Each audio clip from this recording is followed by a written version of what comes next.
ಯಾವ ಕ್ಷಣದಲ್ಲಿ ಬೇಕಾದರೂ ಮುಖ್ಯಮಂತ್ರಿ ಸಿದ್ದರಾಮಯ್ಯ ಅವರ ವಿರುದ್ಧವಾಗಿ ಮತ್ತು ಇತರರ ವಿರುದ್ಧವಾಗಿ, ಇದರಲ್ಲಿ ಬರೀ ಸಿದ್ದರಾಮಯ್ಯನವರು ಅಂತ ಇಲ್ಲ, ಪ್ರಮುಖವಾಗಿ 4 ಜನ ಆರೋಪಿಗಳನ್ನು ಹೆಸರಿಸಲಾಗಿದೆ. ಇದರಲ್ಲಿ ಯಾವ ಕ್ಷಣದಲ್ಲಿ ಬೇಕಾದರೂ ಈ 4 ಜನರ ವಿರುದ್ಧವಾಗಿ FIR ಆಗಬಹುದು. ಮೈಸೂರು ಲೋಕಾಯುಕ್ತಕ್ಕೆ ಕೋರ್ಟ್ನ ಆದೇಶದ ಪ್ರತಿ ಸಿಕ್ಕ ಬಳಿಕ ಫಸ್ಟ್ ಇನ್ಫಾರ್ಮೇಷನ್ ರಿಪೋರ್ಟ್ ದಾಖಲಾಗುತ್ತೆ. ಇಲ್ಲಿ ಅಂದರೆ ಕಂಪ್ಲೇಂಟ್ ಬಂತಪ್ಪ, ಈಗ ಬೇರೆಯವ್ರ ಮೇಲೆ ಕಂಪ್ಲೇಂಟ್ ಕೊಡೋಕ್ಕೂ ಒಬ್ಬರ ಜನಪ್ರತಿನಿಧಿ ಮೇಲೆ ಕಂಪ್ಲೇಂಟ್ ಕೊಡೋಕ್ಕೂ ವ್ಯತ್ಯಾಸ ಇರುತ್ತೆ. ಬೇರೆಯವ್ರ ಮೇಲೆ ಕಂಪ್ಲೇಂಟ್ ತೊಗೊಂಡು ಇಮಿಡಿಯೇಟಾಗಿ ತೊಗೊಳ್ತಾರೆ, ಏನಾಯ್ತಪ್ಪ ಏನೇನು ಪ್ರಾಬ್ಲಮ್ ಅಂತ ಹೇಳಿ ಅದನ್ನು ತೊಗೊಂಡು FIR ಮಾಡಿಬಿಡ್ತಾರೆ.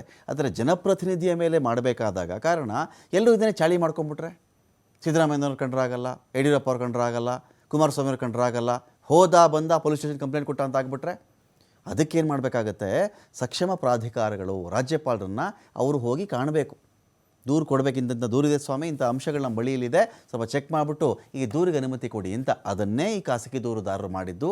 ಇದೀಗ ಆಯಿತು, ನನಗೂ ಅನಿಸ್ತಾ ಇದೆ ಮೇಲ್ನೋಟಕ್ಕೆ, ಹಾಗಾಗಿ ಎನ್ಕ್ವೈರಿ ಮಾಡಿ ಅಂತ ಅವ್ರು ಹೇಳ್ತಾರಲ್ಲ, ಅದಾದ ಮೇಲೆ ಆ ದೂರು ಹಾಕುವುದಕ್ಕೆ, ಆ ದೂರು ದಾಖಲಿಸುವುದಕ್ಕೆ ಹೈಕೋರ್ಟ್ ಕೂಡ ಎಸ್ ಅಂತ ಹೇಳ್ತು, ಗೋ ಅಹೆಡ್ ಅಂತ ಹೇಳ್ತು. ಹಾಗಾಗಿ ಇಲ್ಲಿ ಒಂದು ಕಂಪ್ಲೇಂಟ್ ಇದೀಗ ರಿಸೀವ್ ಆಯಿತು ಅಂತ ಅರ್ಥ.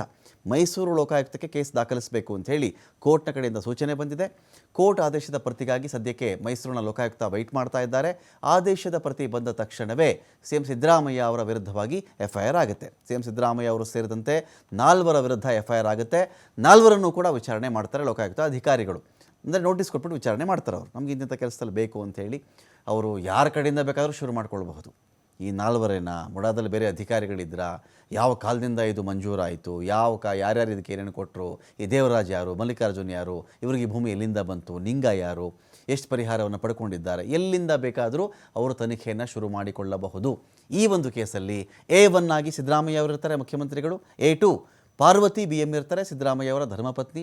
A3 ಮಲ್ಲಿಕಾರ್ಜುನ ಸ್ವಾಮಿ. A4 ದೇವರಾಜು J ಭೂಮಾಲೀಕ ಎನ್ನಲಾಗಿರುವಂಥ ವ್ಯಕ್ತಿ. ಆದರೆ ಈ ಭೂಮಿಗೆ ತಾನು ಮಾಲೀಕ ಹೇಗೆ ಅಂತ ಕೂಡ ದೇವರಾಜು ಪ್ರೂವ್ ಮಾಡಬೇಕಾಗತ್ತೆ.